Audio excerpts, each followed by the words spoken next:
বিসমিল্লাহির রহমানির রহিম। আসসালামু আলাইকুম। হ্যালো গাইস, কিচেন হাউজে আপনাদের স্বাগতম। আশা করি আপনারা ভালো আছেন। আল্লাহর রহমতে আমিও ভালো আছি। আজ আমি আপনার সাথে শেয়ার করব ডিম দিয়ে মুসুরি ডালের রেসিপি। চাউল রান্না করার জন্য আমি এখানে টমেটো কেটে নিয়েছি, একটা পেঁয়াজ নিয়েছি দুইটা, সাথে নিয়েছি ধনিয়া পাতা আর কাঁচামরিচ ফালি করে নিয়েছি, আর একটা আস্তা রসুন দেব। হাতে মেখে রান্না করব। রান্না করার জন্য আমি এখানে 1 পোয়া ডাল নিয়েছি। এই জন্য আমি 1/2 চামচ হলুদের গুঁড়া, 1/2 চামচ জিরার গুঁড়া,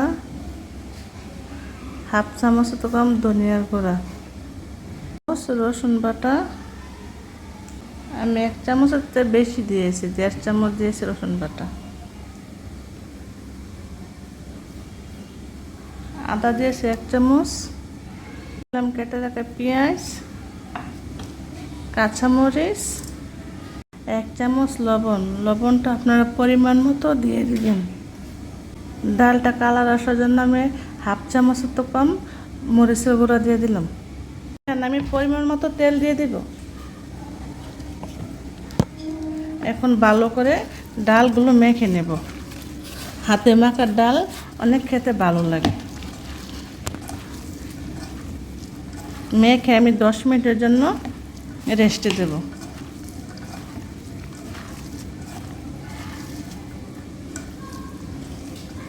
ডাউল রান্না করার জন্য এখানে আমি 2টা ডিম নিয়েছি। আপনারা পরিমাণ মতো ডিম নিতে পারেন। 1/2 চামচের কম হলুদের গুঁড়া, 1/2 চামচের কম মরিচের গুঁড়া,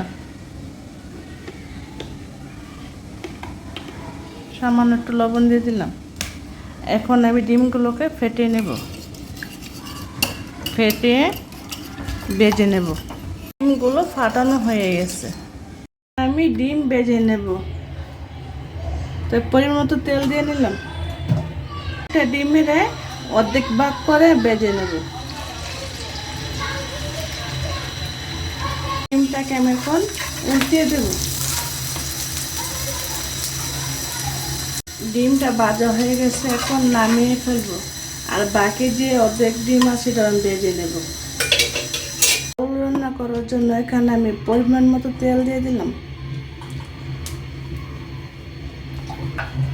তার সাথে দিয়ে দেবো পেঁয়াজ কুচি। পেঁয়াজগুলোকে আমি ভেজে গোল্ডেন কালার করে নেব। পেঁয়াজগুলো ভাজা হয়ে গেছে, এখন আমি মেখে রেখে ডাল দিয়ে দেব।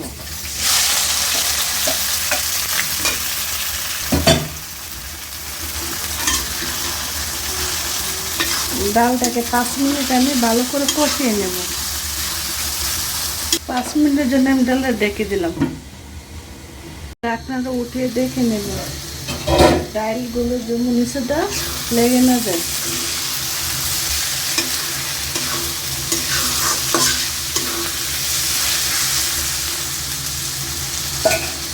কিছুক্ষণের জন্য ডেকে দেব। এখন আমি দিয়ে দেব কেটে রাখা টমেটো।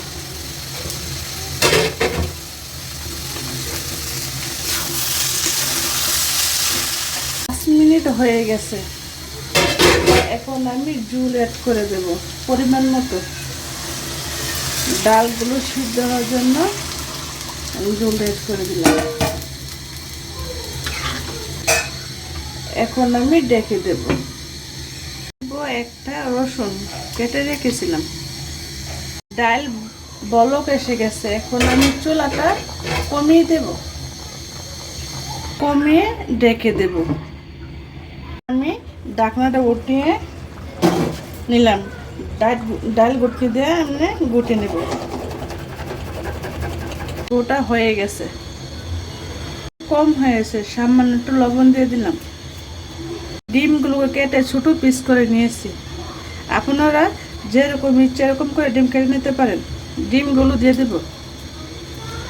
দিলাম ধনিয়া পাতা।